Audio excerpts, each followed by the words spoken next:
Hey guys, welcome back to the YouTube channel. Today we have a podcast with Matthew Mendoza, and this is a special one for me because I remember 18 months ago, he was literally cold calling in Kuwait on deployment for the US Army, and now he's had his first 8K month in June where he was able to travel to Alicante, to Spain.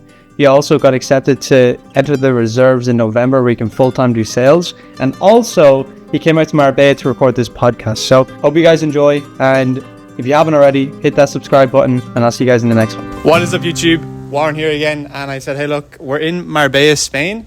We have like 14 of us out here, and one of them is Matthew Mendoza. And I remember, 18 months ago? I turned around to Matthew. He was in Kuwait. We were having a call, and he was cold calling, and he said, dude, can I actually do this full time? And here we are in Marbella, Spain. And so I thought, why not get like a 15-minute clip? We'll talk about your story. We can talk about how you've gone through this journey and kind of understand a bit more about you, because you're a massive case study for ourselves. Well, welcome to the YouTube channel, man. Yeah. Good to have you on. Yes, good to have you on. Appreciate it. It's crazy. It is crazy. Yeah. Being from, all the way from the military side of things, because you're locked, you're naturally doing that job, but to be able to do this, I mean, it's a blessing, man. Yes, exactly. Because we're out here this weekend for the AST/A Players Mastermind. They're hosting it tomorrow. We have a lot of guest speakers. I know Josh, David are speaking at it as well, and that's why we have Matthew. He's a maestro with the camera. Clearly, he's recording this with his camera today, so that's why the quality is a bit better today. Yeah. But let's take us back. Let's go from the start, because ultimately, I think Matthew has like a really unique story in the sense of going into the military, saying, "Hey, look, I actually don't want to do this." Not many people have that mindset of like, this isn't actually for me, and then actually making a change, right? What was that kind of like for you in terms of like realizing that and then actually taking action? Well, it's crazy because it's exactly that, like the feeling of, oh, I hate this job, or oh, I hate this like lifestyle, and then they stay there. Yeah. They stay there, and next thing you know, you have a supervisor that's done it for 20 years, and they're looking at just canceling off the rest of their lives like that. Right? So it's kind of like a sad truth that a lot of military people go through, where they feel like they're trapped, because also the people around them are naturally the people that are at their job. They're in a different career field, but they're literally at the base, and it's kind of like you're in a bowl, and you don't understand what's around you. So yeah, you're kind of locked into that circle of those are the only people that you hang around with. Yep.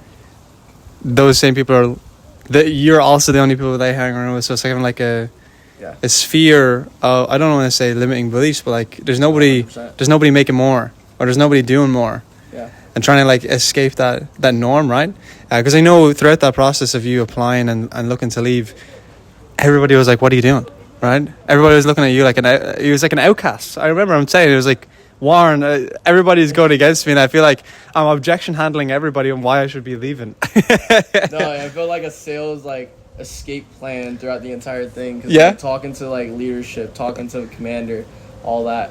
Literally, you'll have them take me to the office and go through an entire hour of having a conversation on, is this really what you want to do? Like, are you sure? And then, kid you not, one of the guys, he literally didn't talk for 10 minutes. And I'm sitting there, and I'm like understanding he's trying to probe me, like in regards to like finding pain.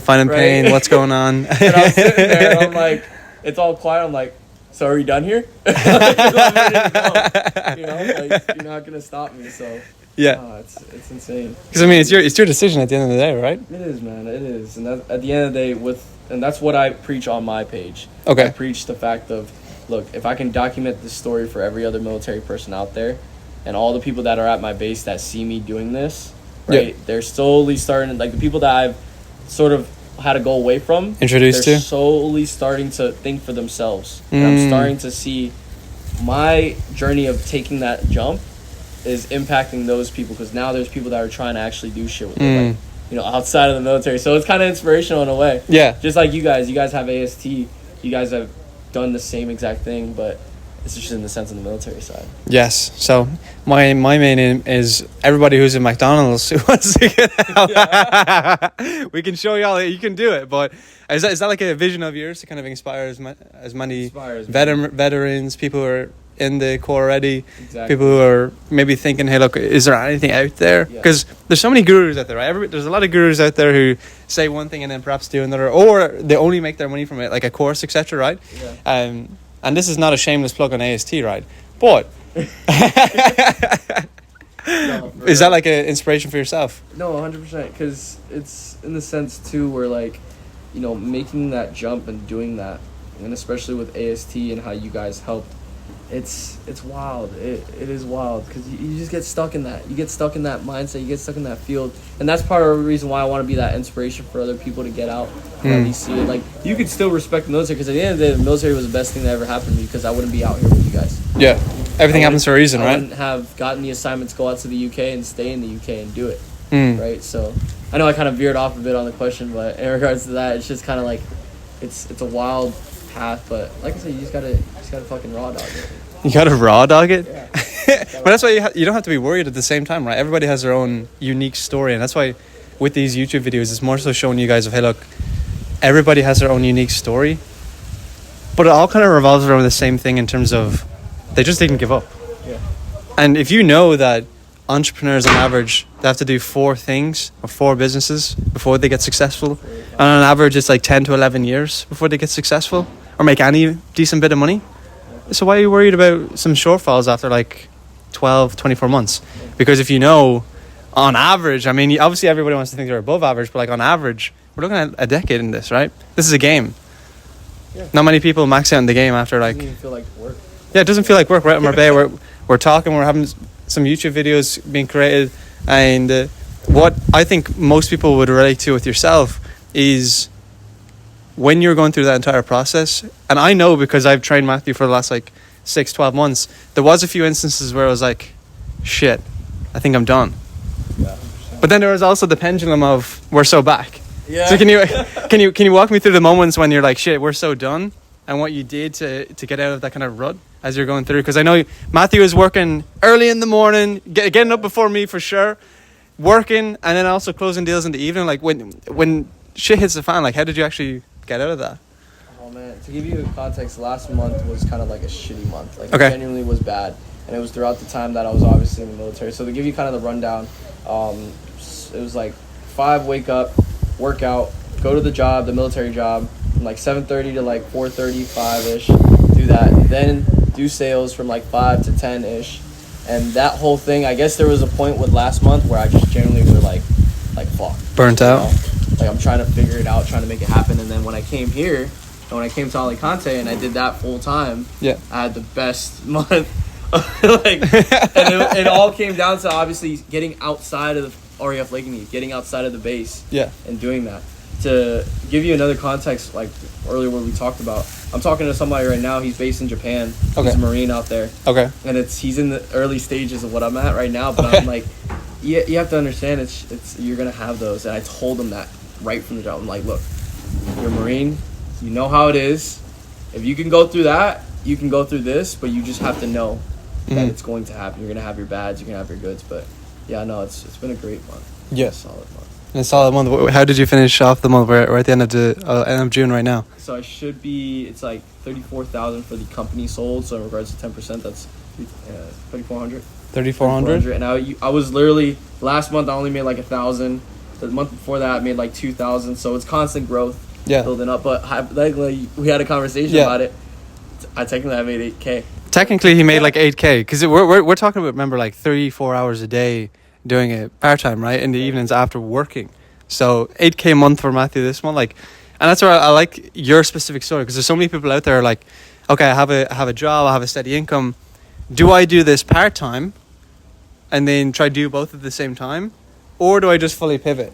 Now, in your case, obviously you can't fully pivot until November. November, that's when he's saying ciao ciao. But from your perspective, it's like going through that. Obviously, it's mentally challenging doing both at the same time. And I know Sam Ovens preaches about this all the time in terms of if you want to build a business, you should not have a 9-to-5. But what's your overall take on trying to make that transition and push in and knowing that everything's kind of stacked against you in that regards in terms of already having the schedule? Oh man, you have to be so fucking like disciplined, everything, because obviously your entire health, your entire mind, all that stuff needs to be on par. And so when you're doing that, you're under a lot of stress of literally getting off of that work just to go back to work and literally go to sleep right when you finish the sales job, right? So it's like in your mind you have to keep your body right. Yeah. So in the morning having to make sure everything's clean, make sure all that stuff. So you have to be so fine-tuned. That's what the military does. Yeah. The military teaches you that. So that's why I'm thankful for that. So obviously, in regards to Sam Mum's thing, we had a conversation about that. The predictive programming was the greatest thing that could have happened in the beginning. What's predictive programming? So to give you obviously like the rundown, because we already had it. So it's basically, it could be obviously in the morning or afternoon, it really doesn't matter, but basically you're reciting some of the morals that you stand by, as well as what you're naturally going to be doing throughout the day. And you're writing it out from, okay, today I will X, Y, Z, X, Y, Z. Today is a success because X, Y, Z, X, Y, Z. And go into context, go into detail. Today is great, X, Y, Z. I am grateful for today because of, and then do that.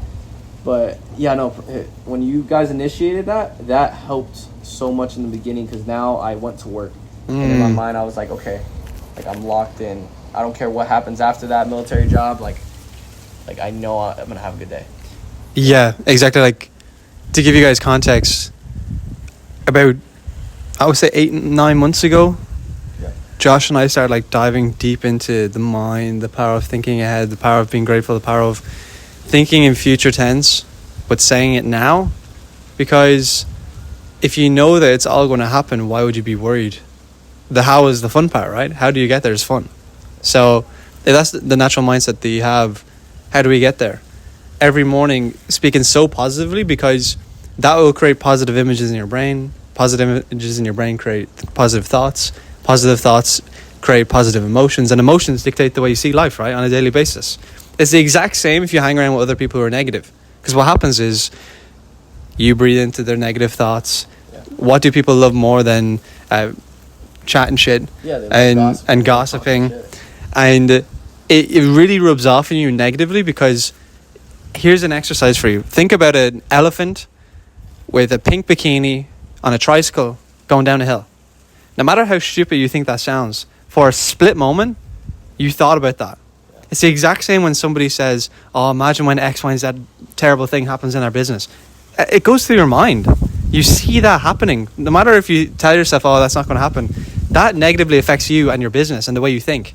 Because at the end of the day, most people with their businesses, it's mainly just them to begin with.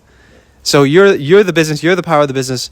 Your mind is so powerful, because words create images, create thoughts, create emotions, and that's how you'll see life. And that's how we came across with the predictive programming. People wonder why, other people end up blowing up so fast or growing so quick and stuff like that.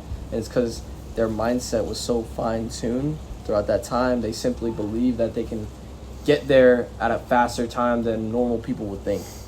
So exactly. Yeah, it's like you guys brought it up too with AST. From the jump, when it was free, you guys were like, we're gonna make this the biggest, like sales training, group all in Europe. It's already done. And it's already done, right?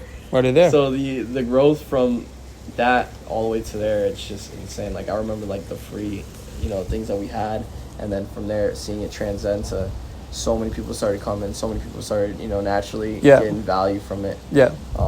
It's a blessing to see, man. Yeah. It really is. It's a good transition. This is why I like to have Matthew on, because Matthew's seen the entire transition, the build up. You've seen a business turn from literally nothing to something. Yeah. And from a vision to reality. And it was never aimed to become a business, but I think when you do something so well and people like it, and then people are asking you to do it, that's when you know you have a good product. Yeah. When people are saying you should charge for this, that's when you know, okay, maybe I should start at this stage. But if you could give like 2 or 3 tips for the viewers in terms of, let's envision somebody's in the military, they're going through that 9-to-5 rat race right now, and they want to kind of transition, want to try something new. What would be the couple of things that you'd mention to them right now? Game plan, this is what you need to do this week. Not even mentioning Affinity. I'm talking about mindset. I'm talking about thought process. I'm talking about their day-to-day. How do they be intentional with their time? Intentional. All right. You said what? Oh, did it cut? Okay. I definitely would say a few main things. One being all of the distractions. So basically sit down and see, okay, what actual distractions are you going? Like, what do you have? Yeah. And you have to be very intentional with that, obviously. So you have to literally evaluate your group. Is the group completely throwing you off? Like, are they the ones that are telling you to go out on the weekend, right? And they are not doing anything themselves of value, all right? So remove that. If it's video games and shit like that, I literally had to throw my TV out and stuff like that. So, like, those type of distractions. Remove the distractions first, right? And then you're going to go through a phase of boringness because you're going to be like, oh my God, like I'm bored, right? What's going on? Find one big goal. Find like one audaciously huge goal. Mine was the marathon. Work at that. Start working at something that's bigger, that's scary for you, right? Make that your entire lifestyle. Once you accomplish that, then you can start building on the rest of it. So whatever actual thing you wanted to do on your own life, you have that huge goal that you already accomplished. So in your mind, you're already believing like, okay, if I did that, I can do anything else. That's how it started. I started with the marathon, did the marathon, and then after that, I was like, oh my God, if I could do that, I could do something else. And that's when the thought, positive mindsets came in. And then I had opportunities come out of nowhere. And then once you seize those opportunities, that's another thing. The second thing I would say is, don't be ignorant to opportunities. You might out of nowhere have something that comes straight up out of nowhere. And a lot of people are so ignorant to believe that it's actually an opportunity. You have to find that one. Find those opportunities. Be ready for it. Be ready for it, exactly. Yeah. And the last absolute thing is just take care of your mind. Take care of your mind at all times, right? Just no negative intentions, no negative emotions. And with the military, let's be honest, man, you guys know it, man. You guys go through so much shit. We all go through so much shit. And then we feel like nobody can actually hear us. Nobody can, But you need to be that person in your entire fucking squadron that is that change. So then you become that leader. So everybody's looking at you now like, oh my God, how did he get there? I want to do it. Because then the rest is just easy. The rest just is easy then. Because I'm so glad you brought up being ready for an opportunity and switching your mind on that, because I remember having a call with Matthew in November and he said, why couldn't I think it was November, December. Yeah, that's when I vividly remember I was in Italy and Matthew had said, I don't know if I could close. I was like, well, why aren't you closing right now? Like, why aren't you doing that? You accept the lowest standard for yourself. So you might think that, I want to get to 10K, but that's your highest standard. What's your lowest? If you're okay with making 3K, that's fine. But you'll never make 10K consistently. Because if your lowest standard is 10, you'll only ever want to make 10, because if you're off track, you're like, what's going on? What's out there happening? And it's the same if you're okay with being a setter. That's fine. But if you're not, if you're a closer and you're a closer, why would you ever take a setter job? Why would you ever do that? The next day, somebody reached out to me when Matthew said openly, yes, I'm ready to be a closer. I'm looking for somebody in the US military or a veteran who wants to close part-time or full-time. And I was like, what are the odds? Now, you did the interview, it didn't go through, but we got another closing role. But that was the mindset switch. That was literally the next day, attracting it, literally throwing it into the universe. Yeah. So, if I could leave one note, I think you want to say something more. One more thing. For military personnel out there, treat your job like it's, actually work your job, right? That's another thing. A lot of people don't want to actually work their job, or they're like, oh, screw the military, all this stuff while you're in. Treat it as best as you possibly can, right? Because there's a lot of people that end up getting screwed over, and you might have a 1 second chance, right, where maybe you want to go reserves, but if you were a dickhead the entire time while you're in the military, it's going to be very hard. Yeah, it's not happening. Work your ass off at your regular job, work your ass off at everything else, and then that's how it's going to... I just want to leave that one because it was huge. But yeah. I want to put that one because ultimately, to stand out, you need to stand out. You need to do what nobody else is doing. And if you're okay with being in the same position come 12 months from now, that's fine. Please unsubscribe, because we only want people who are following and saying, hey, look, the thought of being in the exact same position come 12 months from now, that terrifies me. Brilliant. Keep that thought and carry that throughout the month. Carry that throughout the day. Don't even worry about a 5-year plan, because at the end of the day, shit changes every 6 months in business. 6 to 12 months. Why are we thinking 5 years? Think now. Think, get it done now. Do it now. So that's why we did this YouTube video. We're like, let's just do it now. Yep. Why would we wait? So if you haven't, where can the guys find you on Instagram, Twitter? _ Matthew Mendoza. I kept it super simple. So on Instagram, and then you can find everything else there.